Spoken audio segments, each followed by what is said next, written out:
नमस्कार साथियों, Pallavi coaching classes में आपका स्वागत है। हम पढ़ रहे थे सामान्य विज्ञान के वे प्रश्न जो आरएस प्री परीक्षाओं में पूछे गए हैं। उससे संबंधित अपनी बहुत सारी वीडियो हो चुकी हैं और उन सब की प्लेलिस्ट भी बन चुकी है।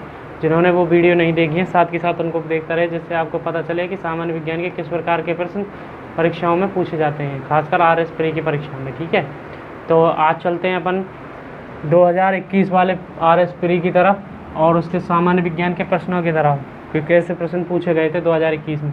तो सबसे पहला है, दुर्दम मैलिग्नेंट मलेरिया होता है। जो दुर्दम में मलेरिया होता है वो किससे होता है, ये से पूछा जा रहा है।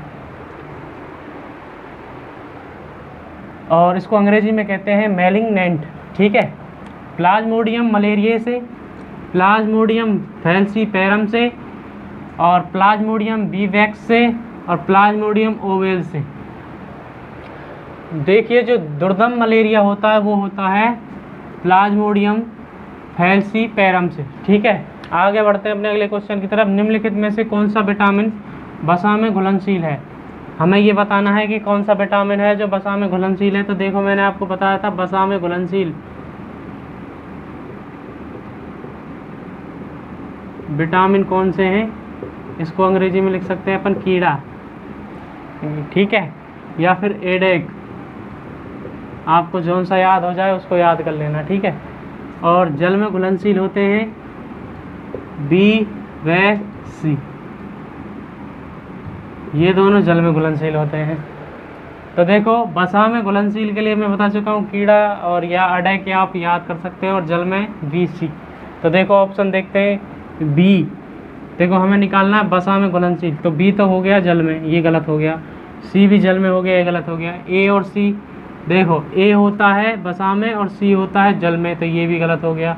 अपने पास जो बचेगा कौन सा, ए और डी, ये वसा में घुलनशील है, तो डी अपना राइट आंसर आ जाएगा। ठीक है, अब बढ़ते हैं अपने अगले सवाल की तरफ। निम्नलिखित में से कौन सा जूनोटिक रोग नहीं है? जूनोटिक रोग उसे कहते हैं जिसमें जंतु और मनुष्य के बीच में क्या हो, मतलब कोई जंतु अगर मनुष्य को काट लेता है या जंतु की वजह से मनुष्य को परेशानी होती है, मनुष्य की वजह से जंतु को, तो रोग कौन से कहलाते हैं? जूनोटिक। ठीक है, तो अब देखो यहाँ पर रेबीज किस कारण से होता है? कुत्ते के काटने की वजह से। और उसके बाद देखते हैं SARS जो सार्स रोग है वो भी किसकी वजह से होता है? जानवर के काटने से। और प्लेग भी क्या होता है? चूहों के काटने से। किसकी वजह से? चूहों के काटने की वजह से। लेकिन जो म्यूकोरमाइकोसिस है वो नहीं होता। वो क्या होता है?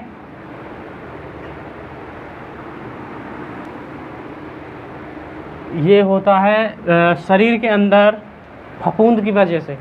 मतलब कभी कभी क्या होता है, हम कवक बहुत पुराना रखा हुआ सामान खा लेते हैं, उसके अंदर उसके ऊपर कवक वगैरह जम जाती है, वो उसे खाने की वजह से क्या हो जाता है? म्यूकोरमाइकोसिस रोग हो जाता है। ठीक है, आगे बढ़ते हैं। माता गर्भस्थ शिशु RH रक्त प्रकार विसंगति की समस्या उत्पन्न हो सकती है यदि माता खालिस्तान है और उसका गर्भस्थ शिशु भी क्या खालिस्तान है। ठीक है, इनमें से पूछ रहा है कि RH सहित, या तो दोनों RH सहित हो, RH हीन या RH हीन, या दोनों RH हीन हो, माता RH हीन हो और शिशु जो है वो कैसा हो? RH सहित हो, और माता RH सहित हो लेकिन शिशु क्या हो? RH हीन हो। तो देखो, RH प्रकार की विसंगति समस्या कब उत्पन्न होगी? जब माता तो कैसी होगी? RH हीन होगी, और पुत्र कैसा होगा? RH सहित होगा। तो ये अपना सी आंसर हो जाएगा यहाँ पर। अगले क्वेश्चन की तरफ बढ़ते हैं। अगला है, जापानी इंसेफेलाइसिस का कारक विषाणु मनुष्य शरीर के किस हिस्से को संक्रमित करता है? तो इसमें देखिए, और पहला ऑप्शन है त्वचा, दूसरा है लाल रुधिर कोशिकाएं या कणिकाएं, मस्तिष्क और फेफड़े। जो इसमें जापानी इंसेफेलाइसिस रोग का कारक जो होता है, वायरस जो होता है, वो कौन सा, किस शरीर के किस हिस्से को संक्रमित करता है? वो करता है हमेशा मस्तिष्क को। किसको करता है? मस्तिष्क को। आगे बढ़ते हैं। इसमें संपीड़ित प्राकृतिक गैस का मुख्यतः है, मतलब इसमें बताना है कि कौन सी गैस इसमें मुख्यतः होती है। तो इसमें होती है, देखो, एथेन, प्रोपेन, मीथेन और ब्यूटेन। तो इसमें होती है सी ऑप्शन। कौन सी होती है? Methane gas. आगे बढ़ते हैं। देखो, बायोमास का एक उल्टा पिरामिड किस पारिस्थितिकी तंत्र में पाया जाता है? किसका पाया जाता है? बायोमास का एक उल्टा पारिस्थितिक तंत्र। तो देखो, समुद्री घास का मैदान, वन और टुंड्रा प्रदेश में। तो जो बायोमास का एक उल्टा पिरामिड है वो किस पारिस्थितिक तंत्र में पाया जाता है? वो पाया जाता है समुद्री, किसमें पाया जाता है? समुद्री पारिस्थितिकी तंत्र में। अब बढ़ते हैं अपने अगले क्वेश्चनों की तरफ। अब बढ़ते हैं अपने अगले सवाल की तरफ। देखिए, ट्राइसोमी 21 को निम्न में से किस नाम से जाना जाता है? जो ट्राइसोमी 21 है उसको किस नाम से जाना जाता है? ये हमने कल की परीक्षा में भी देखा था, 2016 वाली 18 वाली में, ठीक है। तो इसमें देखो कौन सा उत्तर आया था। पहले ऑप्शन पढ़ लेते हैं, Ivan syndrome, Edward syndrome, grey baby syndrome और डाउन सिंड्रोम। तो ट्राइसोमी 21 को किस नाम से जाना जाता है? डाउन सिंड्रोम के नाम से। अब कल भी बताया था इसके बारे में, जिनको ये समझना है वो हमारी कल वाली वीडियो जाकर देखें। आगे देखिए, क्वांटम डॉट है एक कल्पित नैनो रोबोट, अर्धचालक नैनो संरचना, एक नैनोमीटर से छोटी नैनो संरचना का इलेक्ट्रॉन सूक्ष्मदर्शी प्रतिबिंब, और अगला है रेडियो एंटीना का नैनो स्केल अनुरूप।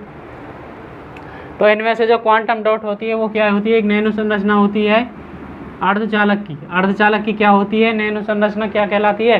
क्वांटम डॉट कहलाती है। आगे देखो, स्टेथोस्कोप में रोगी के दिल की धड़कन की ध्वनि डॉक्टर के कानों तक पहुंचती है। तो वो कानों तक पहुंचती है, किस वजह से पहुंचती है? देखो, ध्वनि के बहु अपवर्तन द्वारा, ध्वनि के बहु परावर्तन द्वारा, और ध्वनि के ध्रुवण द्वारा, और ध्वनि के विवर्तन द्वारा। जो स्टेथोस्कोप में जो रोगी के दिल की धड़कन है वो डॉक्टर के कानों तक पहुंचती है बहु परावर्तन के माध्यम से। इसमें लब डब की आवाज़ सुनाई पड़ती है। तो ये थे हमारे आज के क्वेश्चन जो RS प्री 2021 में पूछे गए थे। इसमें केवल 10 ही विज्ञान के क्वेश्चन पूछे गए हैं। और आपको अगर ये वीडियो पसंद आ रही है तो इसको लाइक कर दें, हमारी वीडियो को ज़्यादा से ज़्यादा अपने दोस्तों के साथ शेयर करो, और हमारे चैनल को सब्सक्राइब कर दो। धन्यवाद।